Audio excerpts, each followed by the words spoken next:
Hello, everyone. I'm John Coleman from Apocatastasis, an Institute for the Humanities and Alternative College and High School here on New Milford, Connecticut, USA. I'm joined today by Mr. Gabe Coronado, and we're going to talk about politics and economics and philosophy and all these good things. And before we get to know Gabe a little bit here, first of all, we can see his YouTube in the bubble. There, it's also down below, and that's how I came across his work and his very interesting insights. And um, just one announcement before we get cracking, and that is for Apocatastasis Press. By the time you see this, we will have a printing of uh, Henry David Thoreau's Nature. And if it's not Thoreau, it's I'm putting it all together and everything's jumbling. I think it's Emerson, actually, Ralph Waldo Emerson. But there's going to be a very beautiful edition from Apocatastasis Press by Emerson on his famous essay, Nature. It will have an introduction from myself, appropriate biographical material, the content of the essay, and discussion questions. And these are available for a donation. And once I hear back from the printers, you will all know how much you can donate to Apocatastasis and get this thank you gift. With that being said, announcement scene two. Gabe, welcome, welcome, welcome. Tell us a bit about yourself. Where are you? And maybe a bit about your background, and we can get into your intellectual development and proceed from there. Um, Thank you, John. Yes, hello, my name is Gabe. I'm in Frederick, Maryland right now, and I was originally born in Guatemala City, Guatemala. My parents came to the United States to get medical treatment for my cerebral palsy, which is a condition that I have. I use a wheelchair. And yeah, they sort of came, in order for me to have a better life. As there weren't so many resources for disabled people and their education and their integration into society in Guatemala as there are um in the United States. But in terms of my education, I have a bachelor's degree from the University of Maryland Global Campus, magna cum laude. Um in the humanities from 2022 and a master's degree in liberal arts from St. John's College in Annapolis, Maryland, that I got in 2024.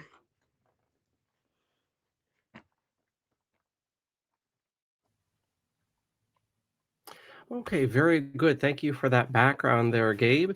And how would you describe your outlook academically, politically, economically? And from there, we can dive into some of the presentations you've given and go from there. Thank you. Yeah, I would describe myself politically and economically pretty left leaning in terms of American standards. I know it differs all over the world, but in terms of American standards, I'm fairly left leaning, although I do have a classical education, so I have a respect for that tradition as well. But yeah, I would consider myself left leaning philosophically. Um I guess that I'm really influenced by um like sort of the humanist tradition, let's say, as well as existentialism and Christian existentialism, especially just culturally coming from the region of the world that I do. I would say that. Great, excellent. Thank you for that. And here on the screen, we can see Gabe's YouTube here and various presentations, and including a very touching tribute you gave to your late father, Lord have mercy on him. And I would encourage people to check that out. Very heartfelt altogether. And you had mentioned both in our time together, these first few minutes, and indeed in that memorial to your father, this Guatemala background. How has that background of your family and your subsequent experience in these United States? How has that influenced how you see things in terms of class dynamics, politics? You mentioned an affinity for kind of a left outlook, also from Guatemala and here in these United States, a Christian angle to things. So, can you speak a little bit about those formative experiences? Yeah, certainly. I grew up in poverty in a small town in Florida called Holiday. Mm, Um, it when we moved there, 'cause my uncle lived in a nearby town, um, it had around maybe I would say 15,000-ish people. Um, yeah, and I moved there with my two other brothers and we really struggled. My in Guatemala, my family was pretty wealthy. My dad was a factory owner and an entrepreneur. Um and it just was such a change, you know. They became migrant workers. My Mainly in like assisted living facilities and like um they they typically were not around because they were working. They worked for the most part 12-hour days, 6 days a mm, week. Um and my brothers were the ones that took care of me, especially my oldest brother who was around at that time a teenager. mm, He's around 8 years older than I am, and so that was especially hard on us, you know. And yeah, it's just I was also bused to, richer schools mm, because the schools that I had originally been destined for couldn't give me the accommodations that I needed as a disabled person. And mm, so, I grew up, seeing how my parents were sort of kind of treated by um the richer people in our town and stuff like that as sort of disposable. My parents were often questioned by many people asking if they lived in trees just because of where we were from. mm, And and it's stuff like that where you realize, like, wait a minute, like this these dynamics aren't exactly fair. Why do, the richer people kind of use us as the labor that they don't want to do? And I also see it kind of culturally as well. Like, mm, uh I'm not sure how much you or your audience know about Latinos, but we have a very like strong focus on the extended family, and that just, doesn't really exist mm. in uh in the English speaking world as much. Yes, and it's interesting. I'm as you're giving us that breakdown there, Gabe. I'm reminded, speaking of experiences and how they influence how we see things. I'm reminded of a great leftist author, Eric Blair, George Orwell, and he had an experience personally in the English boarding schools that was rather rough, and that set him off on a certain trajectory. I also think of another great hero of the left, probably forgotten largely now, especially in America, if he was ever known, and that's Keir Hardie of the early Labour Party in England. who also had an experience. I believe his brother died, and he was 5 minutes late for working for some lord, and the lord docked his pay and humiliated him for a most venial fault. I've had things like that happen too, and it certainly radicalizes one, and not in a negative sense at all. But one sees that the world that's projected quite literally to us on our screens, the happy, healthy, young, sexy, vibrant, rich world that we see on the commercials. Everyone is those adjectives on the commercials. That's not the case, and one will be ground down for all sorts of reasons, even if it's something as simple as a cultural difference or a relocation. Certainly, your family members are not the only people to have seen a sharp difference between their previous situation and moving elsewhere for all sorts of reasons, maybe linguistic or racial, religious, indeed political. And um, also, to your notice of being so-called handicapped, this also, I think, will sober one up from the dream world that we're presented with as so-called regular life. When one can see access to resources, you mentioned education, for instance, and um, how that's very different for people who are very different physically or mentally.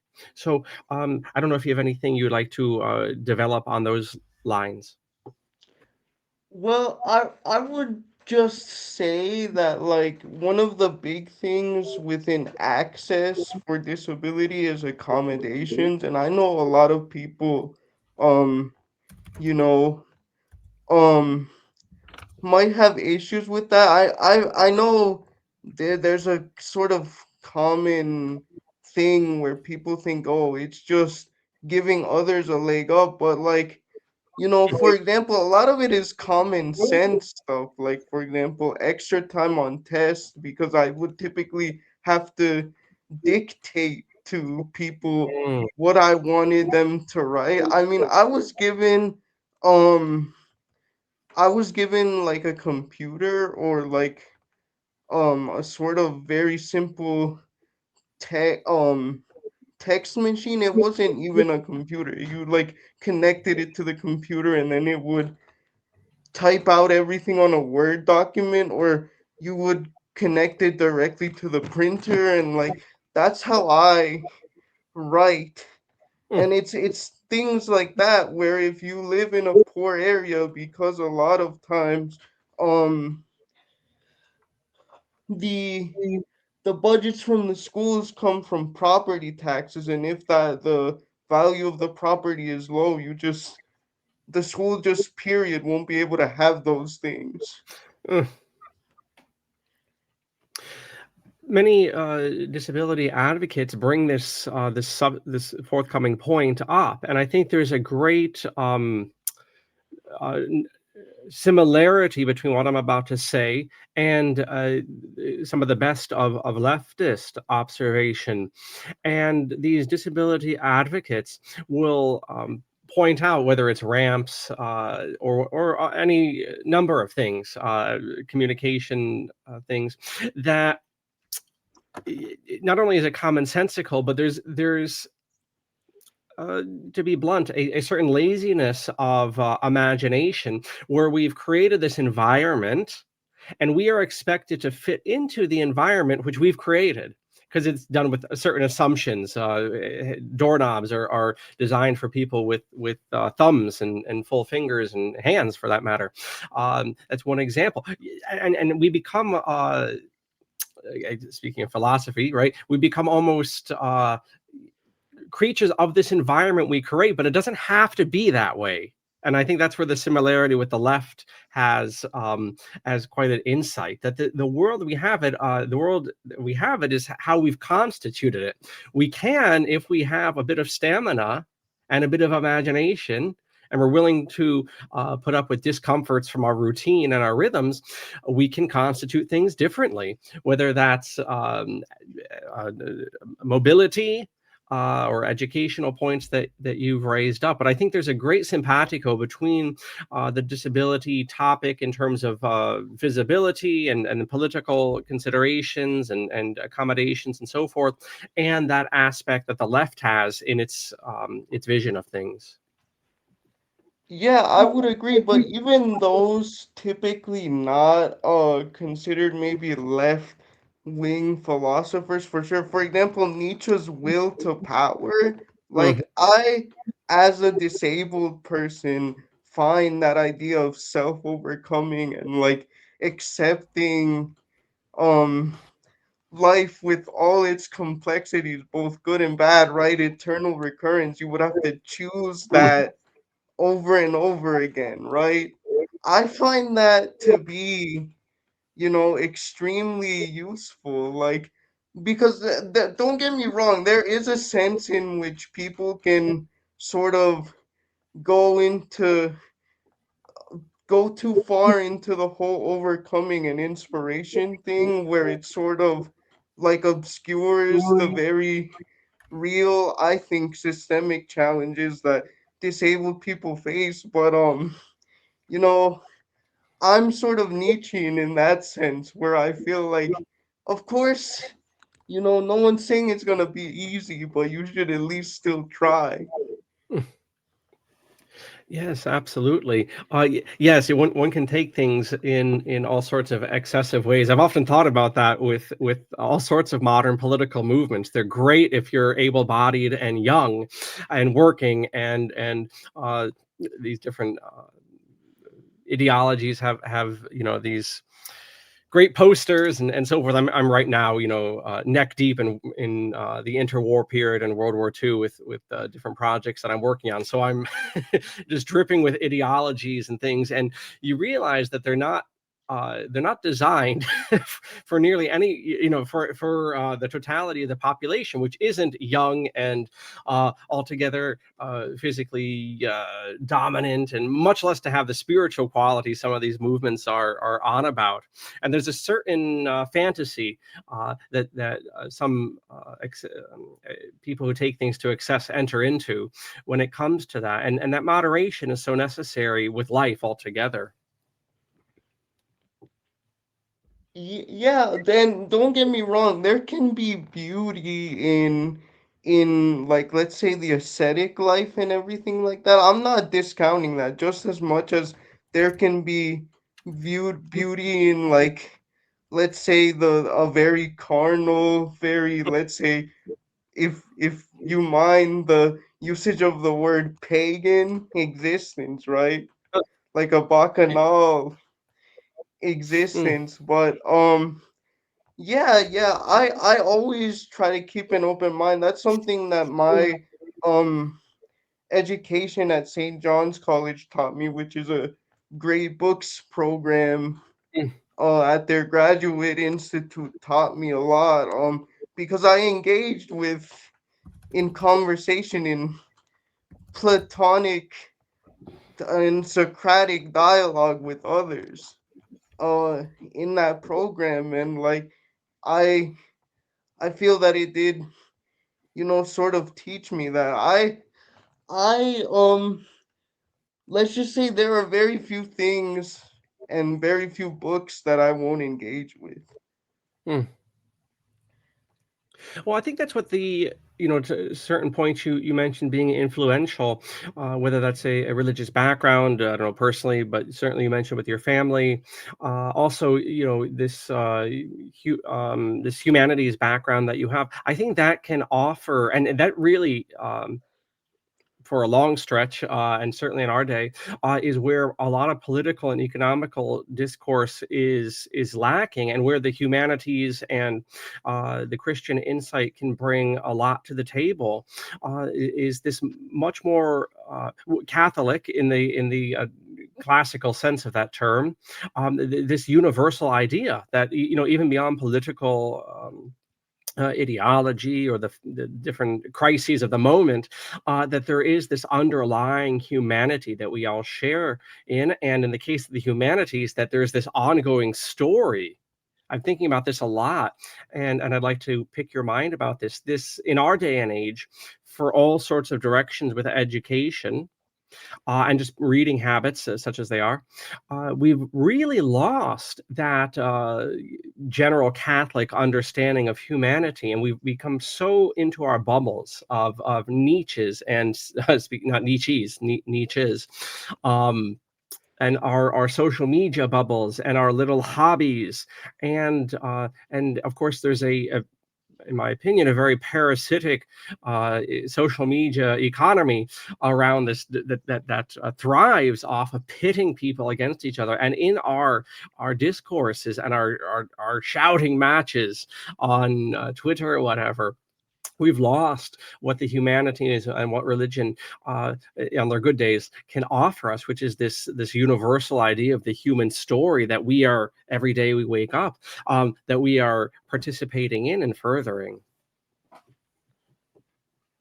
Yes, John. I would totally agree, and it's a lot of the times I feel like people do get into their. But for example, I live in or like right at the edge of Appalachia, and Appalachia in the U.S. has sort of this, you know, kind of a negative image, right? But at the same time, like if you really look into the history of the region, it's people will say that, oh, it's on like where all the rednecks live and all that stuff, and sort of derogatorily. But if you look into the history of the region, like a lot of working class movements have have started here, and so to just dismiss that population uh wholesale, right, as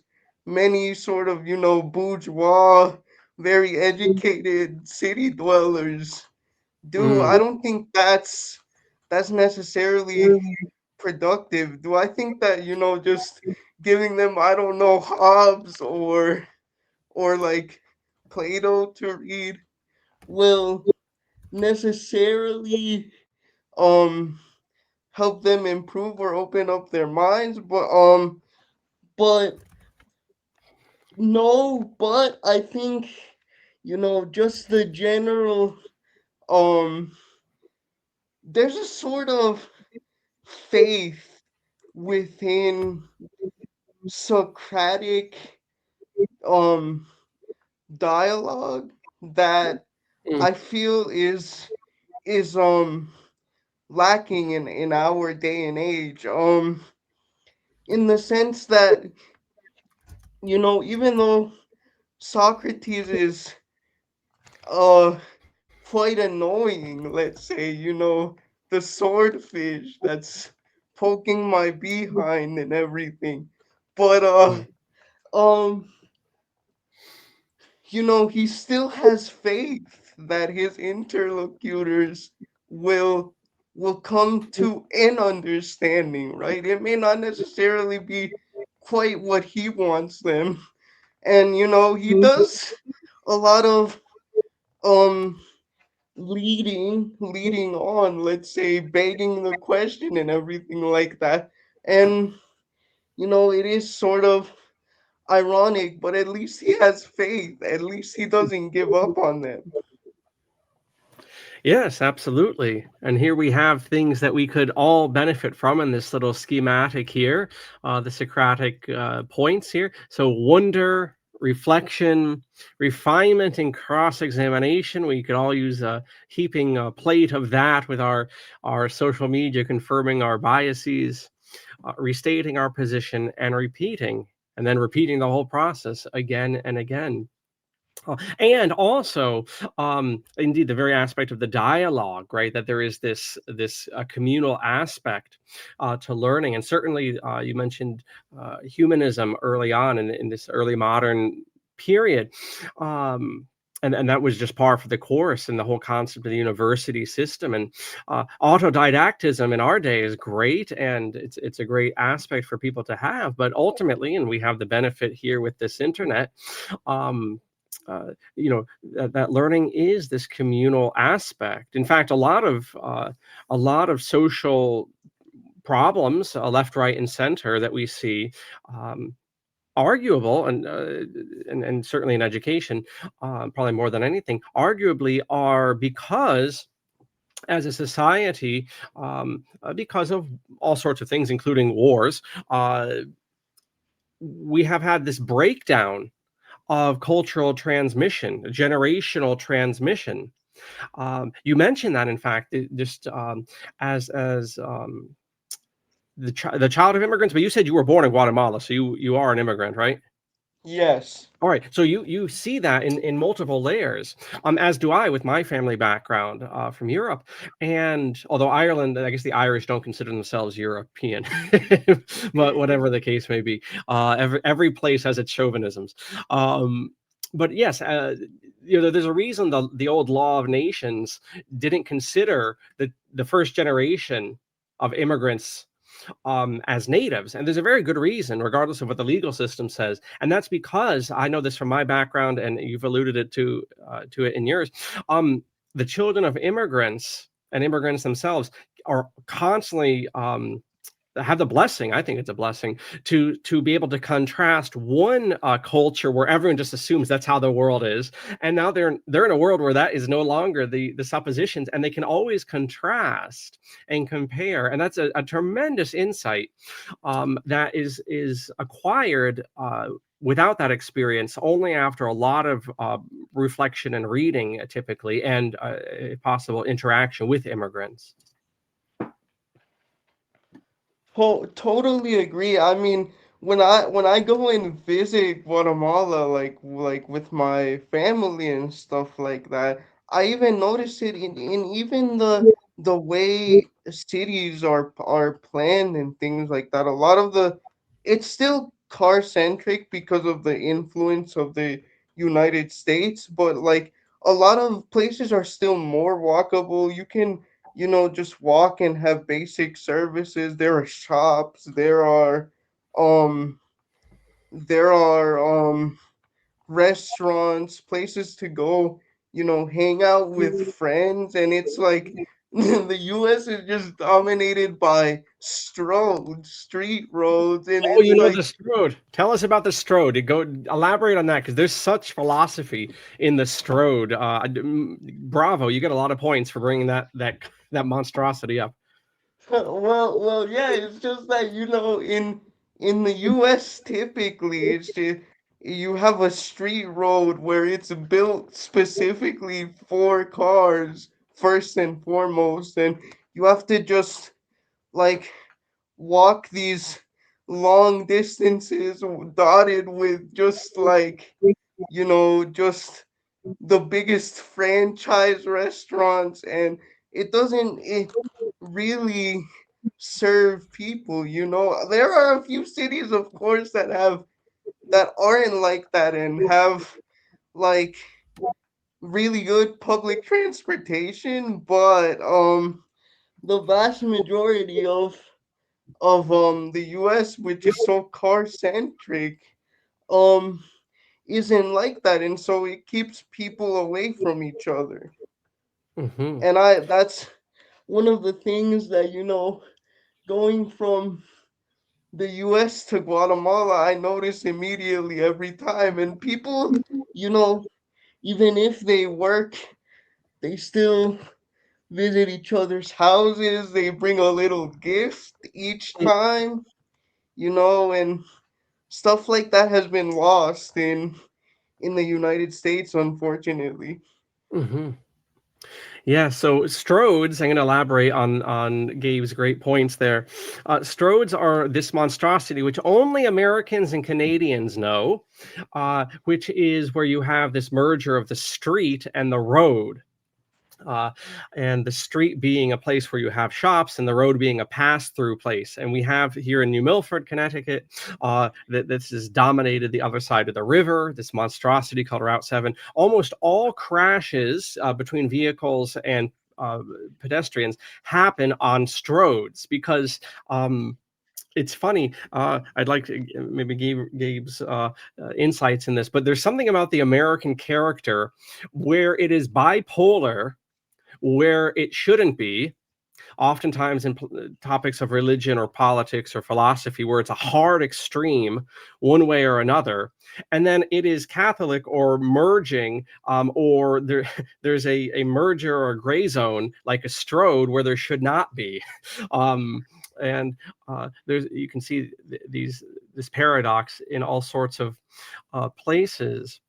But yes, we don't think about this. We talked about environment before with the so-called handicapped, but this is another aspect where we become slaves to the automobile, and indeed to this in this image here, all of these strip malls and.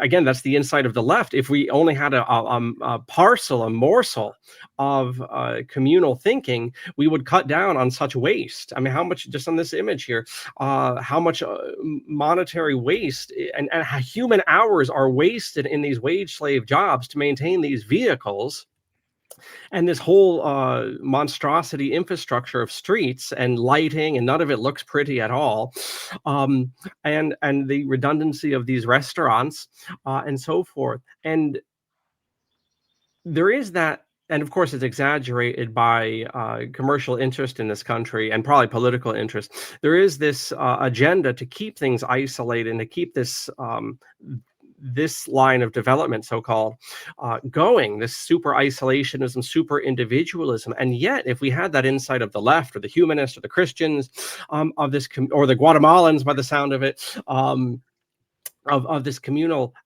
aspect of life, which we've shut out of North American society and smothered on top of it.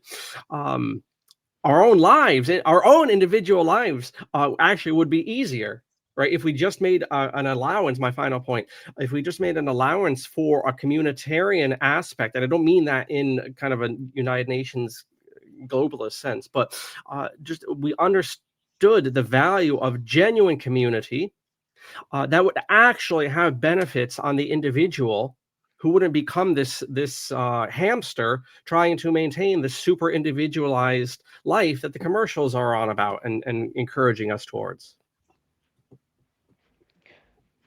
Yeah, and it's like it affected me personally because for a bunch of my teenage years, I grew into this very bitter, like very alienated person.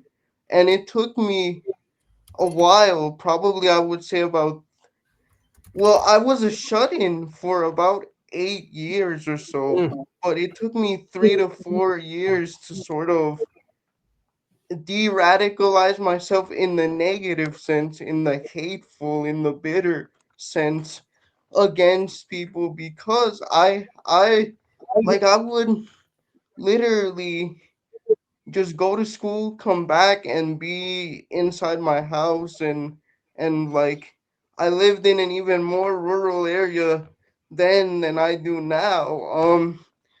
Because right now I live in a city of around 80 to 100,000 people, but back then there were probably maybe 15,000 in the area where I live. So it really, like, it's easy to just say, oh, men get radicalized, women get radicalized this way, but we don't really ever look deeper at the environment and the society, which helps to create that. mm. Something I've noticed with immigrants, and we have here in Western Connecticut, of course, Danbury and Norwalk and Stamford, so there's huge Latino populations, but we have some Arab sorts showing up, and uh, there is this. I don't know the language to use it, other than to say this this vortex, this black hole you see with people who come to America, where they have a real culture and they have a family life, and the grandparents and the parents will maintain it,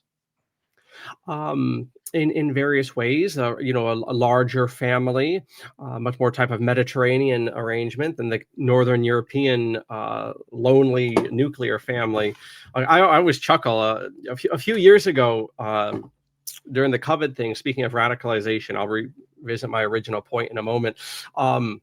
You had so-called conservatives in America, of whom I have, I've certain sympathies, I confess, towards, but they were, pounding their chest. We need the traditional nuclear family back. We need the tradition. I said, oh boy, guys, you need to hit the books there. You need to hit the books, because there's nothing traditional, there's nothing conservative about the nuclear family. It is an absolute product of 19th century capitalism, really 20th century capitalism.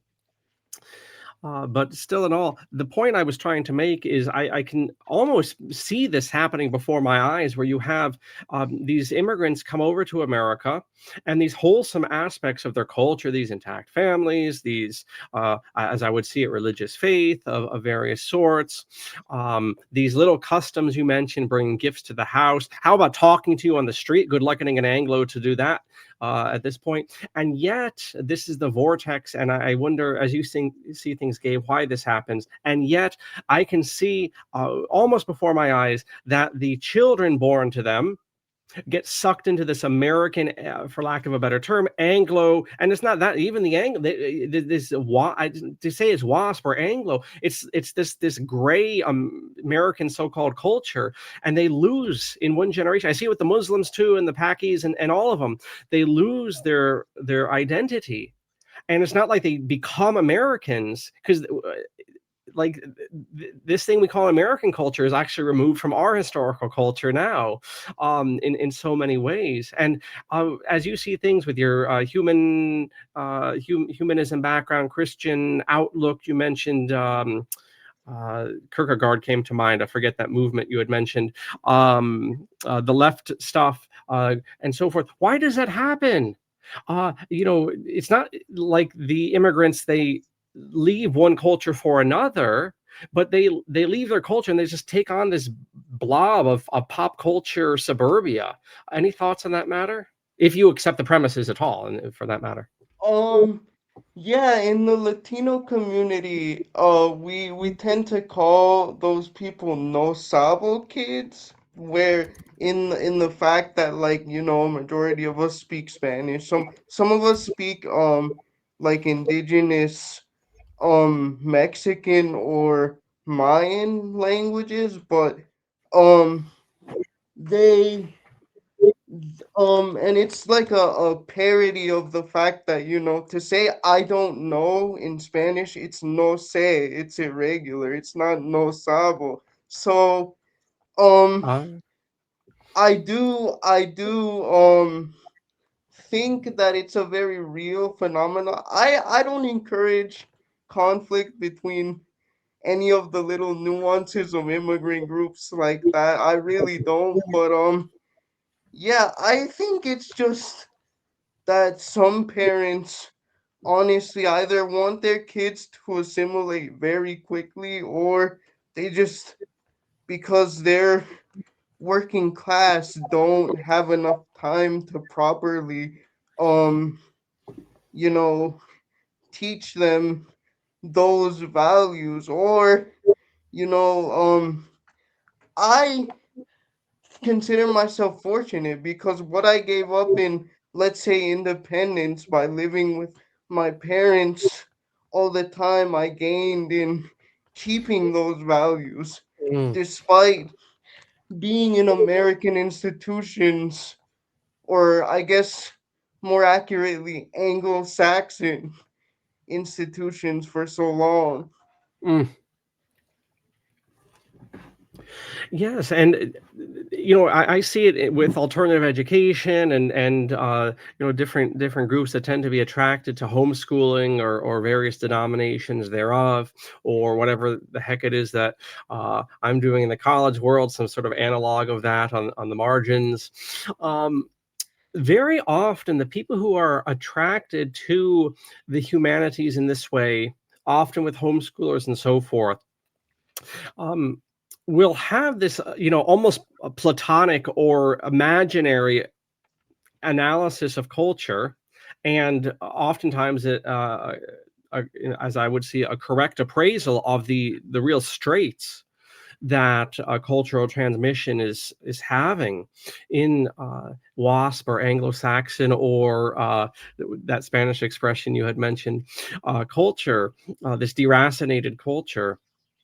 And yet, the very same people often who are moved by these ideas and these observations, there is no connection. And I think this is a great genius of the left, is that appraisal of the working class, of how labor influences life, um, and indeed the interactions of the classes. And so, if we tolerate a working situation, which evidently as a society we do, where people are the working class are working these inordinate amount of hours, well, we should not be surprised that cultural transmission is breaking down in terms even down to basic mannerisms. Just not to turn this into a gripe fest. I gave someone a ride the other day for a school event.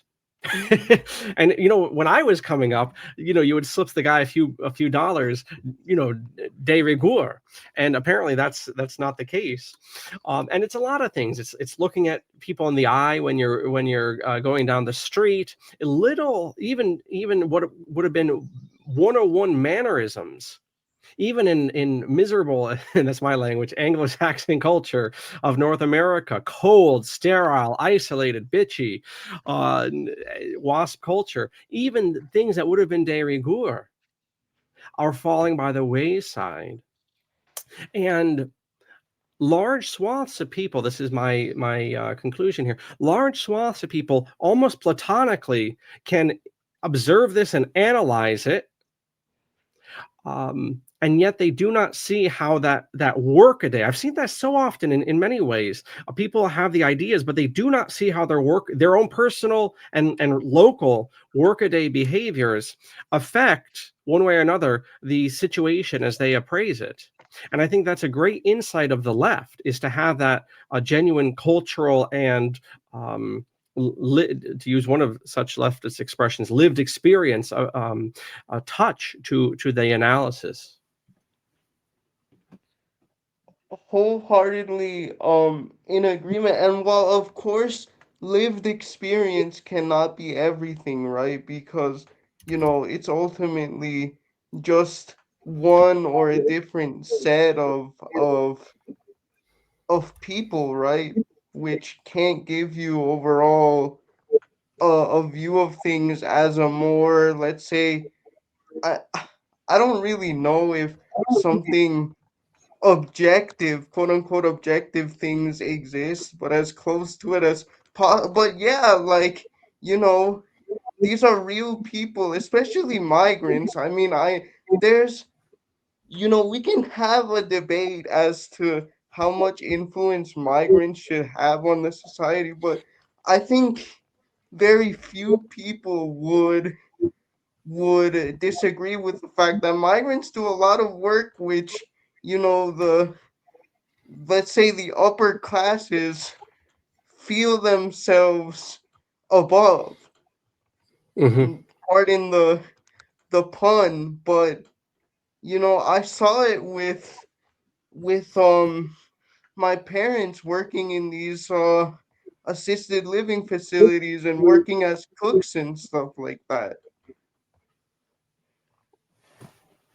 Yes, I mean, we mentioned the Strode, the automobile, and so forth. But there's another aspect of capitalism that more fearful still is the warehousing, as I would see it, the warehousing of the elderly in an undue volume.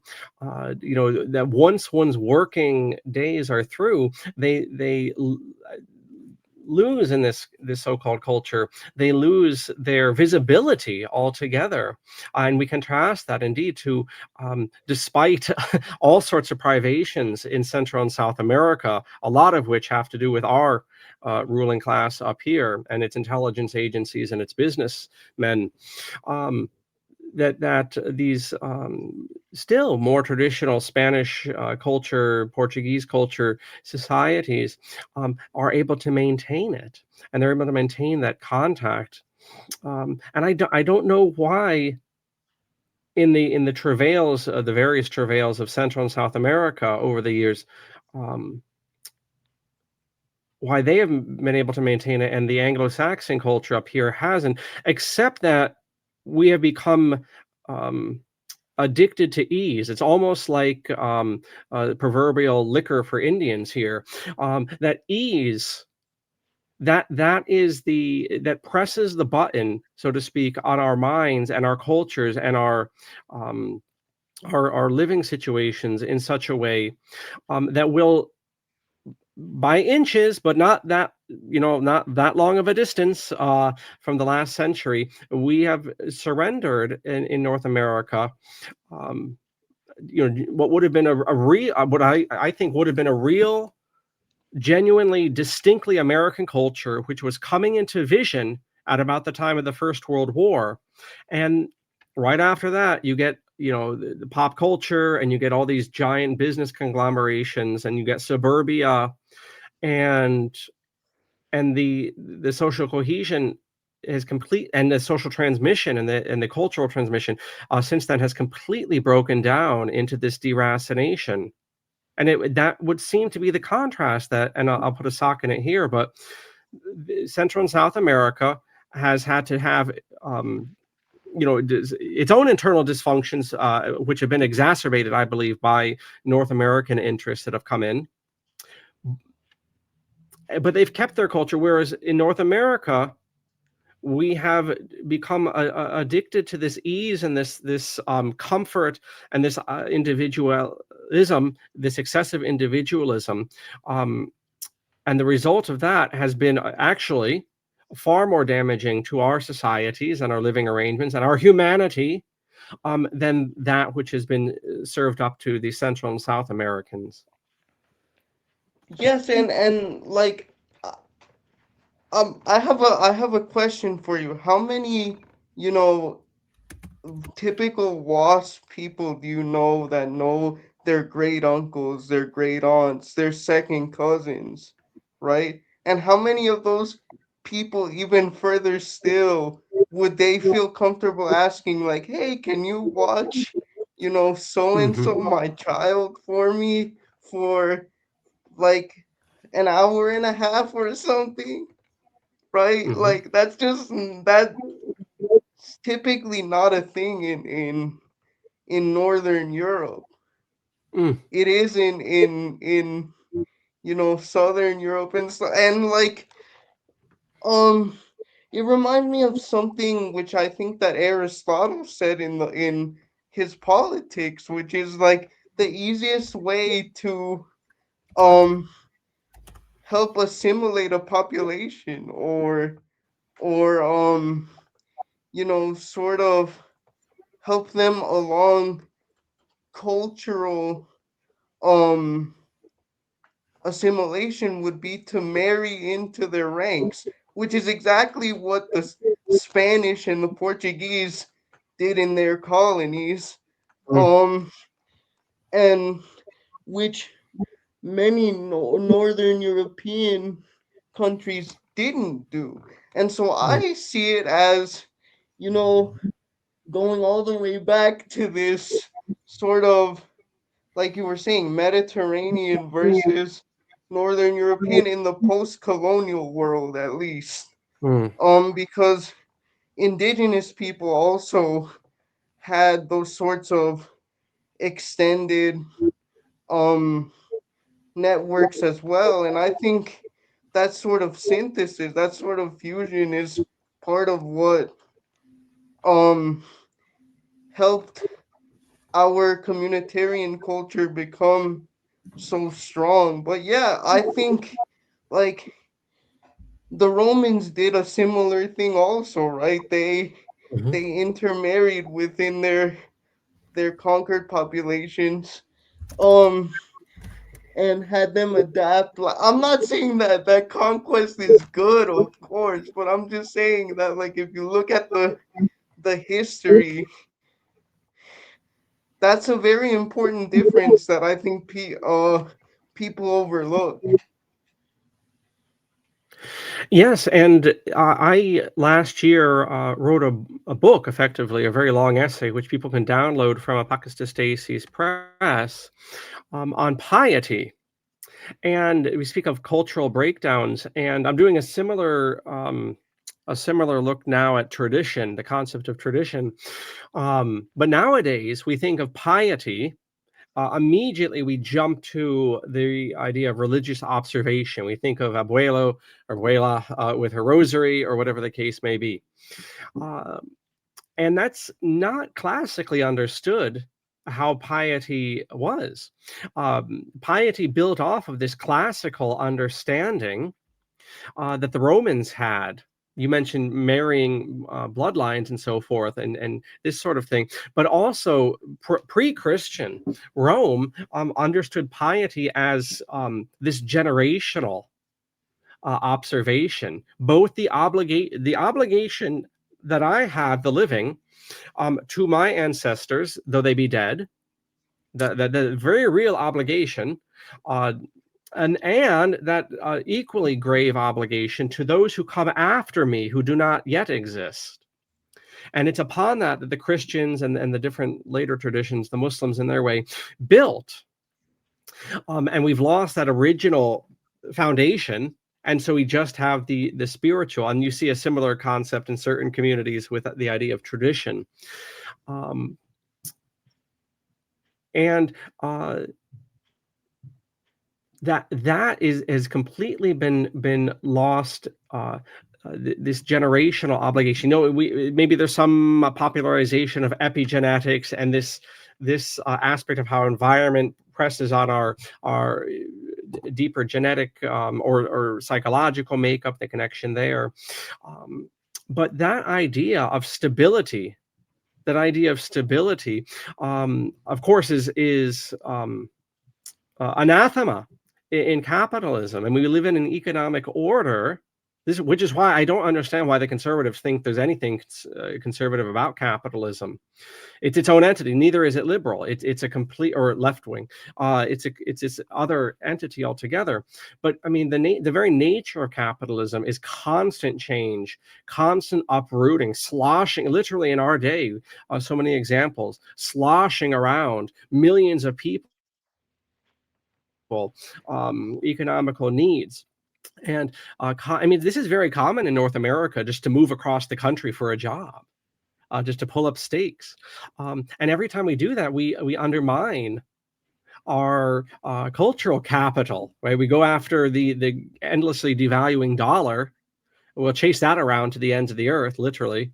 But every time we do that, we impoverish ourselves with our cultural capital, our spiritual capital, our indeed our epigenetical capital. And the more we do that, the more we or rather the less we appreciate how we're impoverishing ourselves. It's almost like a drug addict or a child with sugar. I mean, the more we lean into it, the more we forget ourselves.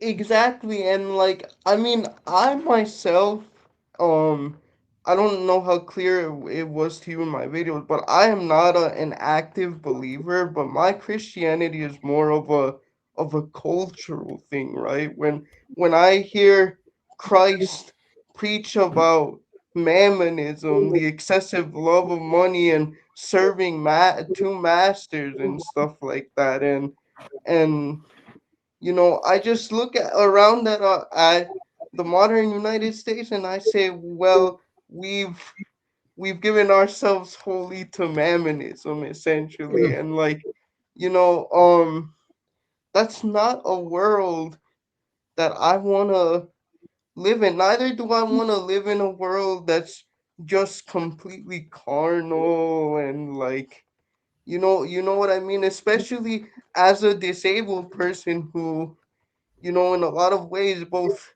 physically and societally, um, can't engage in those things. Mm. Um, it's just, it really is heartbreaking. It really is, in my Mm. opinion. You had mentioned before you got cracking here, Gabe, that you're hoving into Adam Smith's Wealth of Nations, and uh, in Smith, his burial site on his tombstone, it does not list the Wealth of Nations on it. But rather an earlier work that he did on his tombstone, a sarcophagus stone, and that's Moral Sentiments. And Smith, who I think unjustly is is held up as the father of what calls itself capitalism now, um, Smith had this understanding, I think, coming out of a much more holistic society, a much more humanistic society, and having that at least enough fumes of Christianity in the culture to have this idea of this big story that we're part of. Smith has moral sentiments on his tombstone, and it is upon moral sentiments that he builds the Wealth of Nations and his subsequent work as a philosopher. And that aspect of morality, of virtue, whether that's kind of in your Abrahamic idea of revelation, or the more classical, almost observational idea of virtue or natural virtue, as maybe some of the Enlightenment people would revive, that's been lost altogether, and it becomes, to an earlier image I had on the Google here, Wall Street, to use the reference to the 1980s film, or the Wolf of Wall Street in our day. It becomes this dog eat dog thing, not just on the Wall Street itself, but also it trickles down, and this mechanization of capitalism, this disillusion of society. And again, it's not altogether even accurate to call this system we have capitalism, maybe late stage capitalism, we could say. But this rapaciousness and this deracination from Wall Street, from just the economical concerns out of the banks, this has trickled out and rippled out, indeed, into suburbia, and it's that aspect which Smith and others like him, they had it, and again, just like piety, we've lost the substrata, I argue, of piety or tradition, this very earthy, connected, generational, locational consciousness. And so we're just left with a husk of what piety is, or a husk of tradition, or a husk of what economics is. Um, Having lost that deeper aspect, because I mean, there were economists before our day. There were economists before Adam Smith, and they would be horrified in many traditions to see this, almost like a zombie, what the economy is. If you, I mean, the pagans, so-called, the different Abrahamisms, the Oriental pagans, whatever, their thinkers always had a spiritual and a virtuous aspect in their appraisals of economics. And what we have is this, yes, this zombie husk. I happened to go over Pet Cemetery, the old Stephen King story lately. So I'm thinking about zombies, but that's what this thing is. And we've been pursuing it so much, we've forgotten how much we've lost, I think. But that aspect, anyway, of Adam Smith, and I'd be interested in your appraisal of Smith as you dived into him lately, how he strikes you, and any thoughts you had on that whole diatribe there. Well, it's interesting that you say what you said because I'm reading him almost directly after reading the first volume of Capital, and I Mhm. noticed that how much Marx takes from him. Like, there's a certain point I'm using the Edward or Edwin Canaan edition of The Wealth of Nations. But there's a certain point in like around page 70 or 80 where he starts talking about class conflict. He starts talking about like, yeah, the owners of capital are going to start to come together, and then their workers are going to start to come together for better wages, and like the laws are in the favor of the capitalist and producer. And I'm like, wow. And then he also like it's interesting that the name for economics used to be political economy. That's its own separate thing now. But before, like, of course, we can go into the Greek, right? Polis, the city, the Mm, politea, which was the collective city together, that community, right? And like, just like um moral philosophy, we no longer, as you were saying, have that deeper understanding of all the connections to society. We tend to treat academic disciplines in such a specialized, again, atomized, alienated way, which, once again, I don't think that the classical liberal arts are the only way to get there, but I think they're a very good way to get mm, there, if that makes sense. And I think Smith's naivete, if you will, is the fact that he assumes that the underlying cultural structure of the community that even existed back then, he talks a lot about the like plains of Scotland and stuff like that. And you know but his mistake was to assume that it would always be there. mm, And I think that's where Marx sort of picks up the slack, if you will. mm. Well, Smith is interesting too because he's writing within spitting distance of the Battle of Culloden. And speaking of cultures and one order replacing another, one culture replacing another. And you have this, what turns out, in my understanding, to be the last actual military engagement of the Scottish and the British. These Celts basically with swords and spears going against redcoats with guns and cannons and so forth. And you can see this aspect of one culture quite literally dominating another and imposing things probably more in your face than we would unless you look for it and you go out of your way, because the media is not going to help you see certain things, certain cultural clashes that happen in our day. um, but in his days, literally not literally, but near enough, looking out the window in Edinburgh to the Battle of Culloden and seeing these contrasts, it gives you a different aspect compared to our Mac world, as it's sometimes called, this homogenous society, where we are so far down the line. We have of cultural poverty. We don't even realize what we've lost, including this moral aspect. That even and forget about all the distortions of Marx that have obtained within the communist movement and outside of it as well. Probably like Jesus, if Marx were to come back and hear Marxists talking, like if Jesus were to walk into some of these churches, I don't know if he'd recognize either. I don't know if either of them would recognize the proponents of their ideas so much now, but such is life. Yeah, I think Marx even said himself, he was writing to his son-in-law, Paul Lafargue, I think, and he was like, if that's what you mean by Marxism, well, I'm not a Marxist, Yes, I'd forgotten that line. That's a good one there. Well, Gabe, you've been very generous with your time in this introductory talk. We should hope to have your insights maybe on a more specific topic in the future.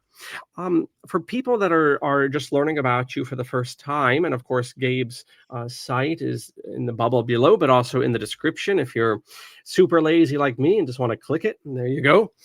Gabe, what are some recent topics that you've gone on about on your videos here? And are there any evergreen go-to Gabe 101 videos in particular that you would recommend as we get up to speed with your great channel here? Um, yeah, I would say that my recent video on Capital, I feel like that's pretty evergreen. It's a good introduction to Marx. I feel there were it's almost an hour long because Capital,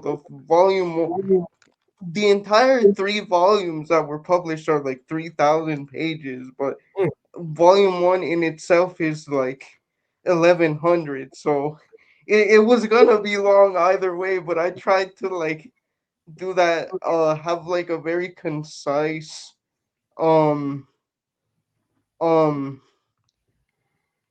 concise way of getting through it for people because, um, and I know this may be a little bit out of the way, but um you have to realize we're living in a society where the average American reads at a sixth grade level. mm, So I try my hardest to like use simple, concise language always. That's something that I was taught at St. John's College. In the Graduate Institute specifically, it was originally made for teachers. So, um, yeah, and I think my video um on being ugly as mm, well offers some, that was like my first popular video. I feel like that's pretty evergreen and sort of ties together a lot of the common strands about me, my life, my philosophy as a disabled person. mm. Excellent, excellent. So I'll have to check out some of those as well. I get caught up. You have quite a voluminous amount of work there, so grand. And those are down below. And as we knock off here, after everyone has subscribed to Gabe's site and watched each and every video 5 times, then you can boogie woogie over to Apocatastasis site, and by that time, and sooner still, you may, for a donation of some amount, I guess it'll be posted when I figure it out, have access to our publication, digital or hard copy, and or uh, of Wadsworth Long, nah, whoever wrote Nature. I'm the transcendentalist guy, Emerson. That's who it was, Ralph Waldo Emerson. Nature will be there, and I think actually the insights of not just Adam Smith but Emerson to our topic today will be quite illustrative. In any instance, Gabe, thank you very, very much for your time here. I appreciate your generosity there, and we should hope to have you here in the future. Thank you so much for having me, John. I really appreciate this opportunity and thank you for the exposure. Thank you for your time. It's been lovely to have a conversation with you and yes, I hope to be back. Thank you so much. Bye.